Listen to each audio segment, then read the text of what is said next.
Message du comité permanent des évêques membres de la SENCO. Déchirez votre cœur et non vos vêtements. Joël 2,13. Le peuple attend toujours. Nous, cardinal, archevêques et évêques membres de la Conférence épiscopale nationale du Congo, SENCO, réunis en comité permanent à Kinshasa, du 22 au 25 février 2021, fidèles à notre mission prophétique en ces temps de carême, temps de conversion, nous sommes penchés entre autres sur la situation sociopolitique, sécuritaire et humanitaire de notre pays.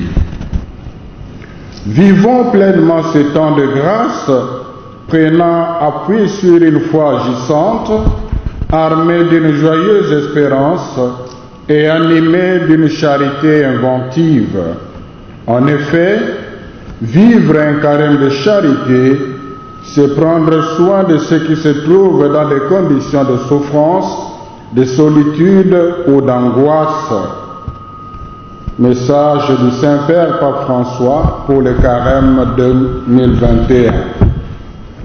Nous saisissons cette occasion pour féliciter son Excellence M.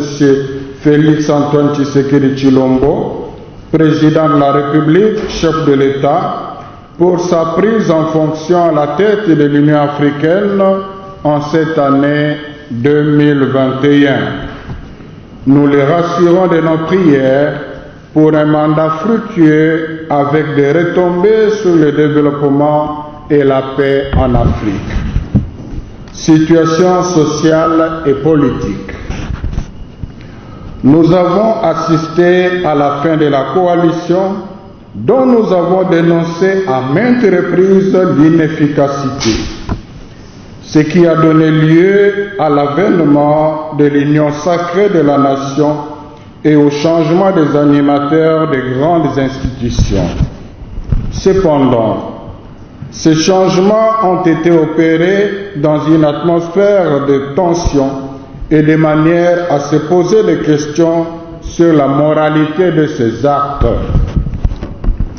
Tout en félicitant les nouveaux animateurs des institutions de la République, nous les invitons à se mettre au travail conformément aux dispositions légales en privilégiant le bien-être de la population et la cohésion nationale. L'adhésion massive à l'union sacrée de la nation ne doit pas être motivée seulement par le positionnement politique.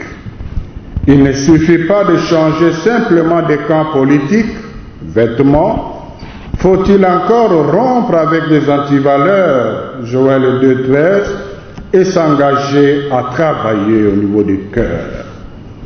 Raison pour laquelle seuls les hommes et les femmes qui ont fait preuve d'une bonne éthique dans leur passé et qui ont une expérience dans les domaines requis, soucieux du bien-être de la population, méritent d'être cooptés pour gérer les institutions de l'État et les entreprises publiques. Le peuple sera frustré de voir revenir au pouvoir ceux qui ont participé au pillage, à l'insécurité et à la violation des droits humains et ne font aucun signe de repentance et de conversion. Nous sommes convaincus que le bien-être du peuple congolais passera nécessairement par la consolidation de la démocratie.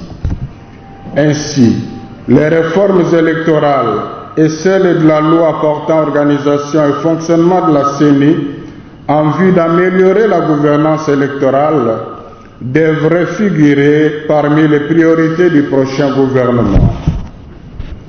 Situation sociale et économique. À l'instar de tous les pays du monde, la RDC subit les effets néfastes de la COVID-19. Tout en rendant grâce à Dieu de nous avoir épargné du pire redouté à cause de la précarité de notre système sanitaire, nous sommes préoccupés par la négation de la réalité par une bonne partie de nos compatriotes. ce qui justifie le relâchement presque général de l'observation des mesures barrières vivement recommandées par les autorités sanitaires. Nous saluons avec beaucoup de joie la réouverture des écoles et des universités à partir de ce 22 février. Cependant, il importe que les enseignants soient motivés pour aider les élèves et les étudiants à rattraper le retard dû à la longue interruption des cours. La modicité des salaires et des frais de fonctionnement, l'impayement des nouvelles unités NU et des non-payés NP, l'insuffisance et le délabrement des infrastructures scolaires risquent de porter gravement atteinte à la qualité de l'enseignement. Par ailleurs, l'Église catholique, qui a assuré la mise en pratique de la gratuité dans 98,8% de ses écoles, reste disponible à collaborer avec l'État congolais pour une gestion saine de l'enseignement et pour la consolidation et la pérennisation de la gratuité de l'enseignement de base. Sur le plan économique, tout en reconnaissant les efforts faits par le gouvernement pour stabiliser le franc congolais, nous sommes préoccupés par le fait que la situation de la population congolaise ne s'améliore pas du tout au quotidien. Cette situation, justifiée aujourd'hui en partie par la crise de la Covid-19, est un défi majeur pour le gouvernement attendu, à qui nous proposons comme antidote la rigueur dans les dépenses publiques, l'équilibre entre les dépenses relatives au fonctionnement des institutions et celles destinées au programme de développement du pays.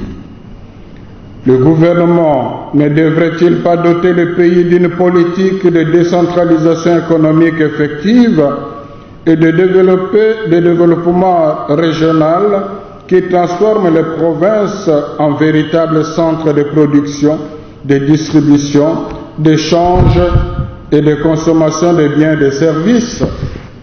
Il est surprenant que l'on se soit préoccupé de la subdivision des provinces sans s'investir réellement pour leur intégration par des routes adéquates et d'autres voies de communication.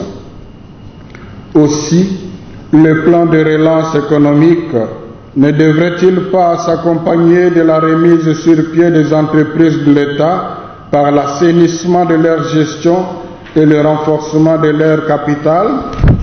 De même, la revanche du sol sur le sous-sol devrait s'accompagner de projets concrets en faveur de l'agriculture familiale et de projets intégrateurs comme le service national. Situation sécuritaire et humanitaire.